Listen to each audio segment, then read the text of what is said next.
नमस्कार। देश और दुनिया की तमाम फटाफट खबरों में आपका स्वागत है। खबरों के लिए आपसे निवेदन कि यदि आपने हमारे चैनल को सब्सक्राइब नहीं किया तो कृपया करके आपके अपने चैनल को सब्सक्राइब करना ना भूलें। आप सब्सक्राइब करते हैं तो हमें हिम्मत होती है सही और सच्ची खबरें आप तक पहुंचाने की। वरना मीडिया में किस तरह की खबरें आपको दिखाई जा रही है यह आप भली भांति समझते हैं और जानने लग गए हैं। तो क्या है बड़ी खबरें, क्योंकि मीडिया पर पहले तो खबर दिखाई जाती है, झूठी खबर दिखाई जाती है, फिर उसके बाद माफी भी मांगी जाती है। माफी मांगने पर अगर उनके खिलाफ कड़ी कार्रवाई कर दी जाए तो वो न तो झूठी खबर दिखाएंगे और न ही माफी मांगने की नौबत आएगी। तो क्या है उन झूठी मूठी खबरों के साथ जिन्होंने पहले माफी मांगी और फिर झूठी खबर दिलाई।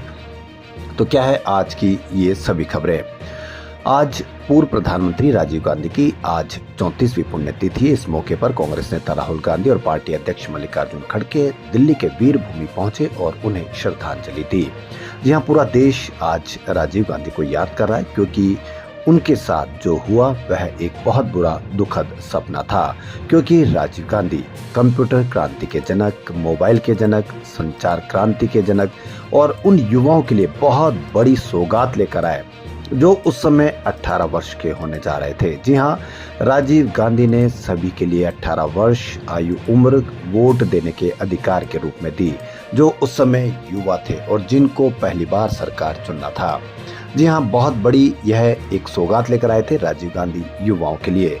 वहीं दूसरी ओर राजीव गांधी ने सबसे बड़ी जीत हासिल करके एक भारतीय इतिहास में एक इतिहास रचा है, जो कि 440 सीट के पास में उन्होंने जीत हासिल की थी।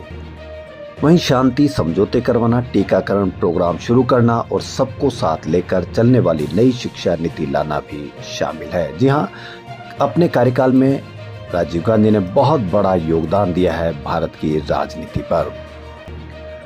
सेना के ऑपरेशन सिंदूर को लेकर सोशल मीडिया पोस्ट करने वाले हरियाणा की अशोका यूनिवर्सिटी के एसोसिएट प्रोफेसर अली खान महमूदाबाद को सुप्रीम कोर्ट से सशर्त जमानत मिल गई है। कोर्ट ने कहा कि जमानत के दौरान महमूदाबाद, ऑपरेशन सिंदूर और भारत में हुए आतंकी हमलों या जवाबी एक्शन के बारे में कोई भी कमेंट नहीं करेंगे, न ही कोई स्पीच देंगे। कोर्ट ने महमूदाबाद के खिलाफ जांच रोकने से भी इनकार कर दिया। केस की जांच के लिए कोर्ट ने 24 घंटे के भीतर 3 आईपीएस अफसरों की एसआईटी बनाने के आदेश दिए, जिसमें एक महिला अधिकारी शामिल होगी। साथ ही हरियाणा और दिल्ली का कोई अधिकारी शामिल नहीं होगा। कोर्ट ने महमूदाबाद को पासपोर्ट सरेंडर करने और जांच में सहयोग करने के आदेश भी दिए हैं। भाजपा आईटी सेल प्रमुख अमित मालवीय और रिपब्लिक टीवी के जर्नलिस्ट अर्नब गोस्वामी के खिलाफ कांग्रेस ने एफआईआर दर्ज की है। दोनों पर कांग्रेस पार्टी के खिलाफ झूठी और भ्रामक जानकारी फैलाने का आरोप है। अमित मालवीय ने 17 मई को एक्स पर अर्नब गोस्वामी का एक वीडियो शेयर किया, जिसमें वो बता रहे हैं कि कांग्रेस पार्टी का तुर्की में रजिस्टर्ड ऑफिस है। मालवीय ने लिखा है कि राहुल गांधी को बताना चाहिए कि ऐसा करने की जरूरत क्यों पड़ी। यह हैरान और समझ से बाहर का मामला, देश को इसका सच जानने का हक है। इस वीडियो को लेकर शिकायत में कहा गया कि ऐसी सोची समझी रणनीति के तहत देश की जनता को गुमराह और कांग्रेस पार्टी को बदनाम करने के लिए किया गया है। यह लोगों की भावनाओं को भड़काने, देश की सुरक्षा और लोकतंत्र को कमजोर करने की कोशिश है। भारतीय युवा कांग्रेस के लीगल सेल प्रमुख श्रीकांत स्वरूप बीएन की शिकायत पर high ground police station Bengaluru में केस दर्ज किया गया है।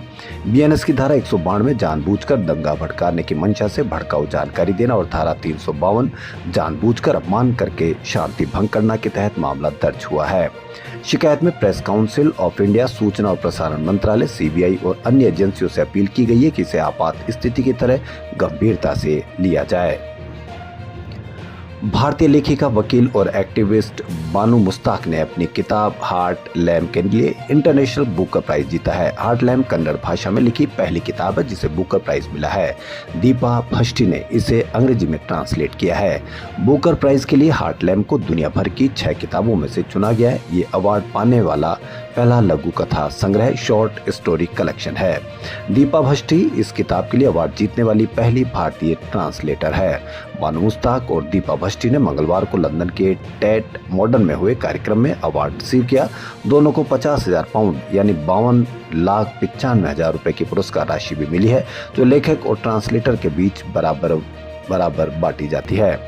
बानो मुश्ताक ने हार्टलैंड किताब में दक्षिण भारत में पितृसत्तात्मक समाज में रहने वाली मुस्लिम महिलाओं की कठिनाई को मार्मिक ढंग से दर्शाया है।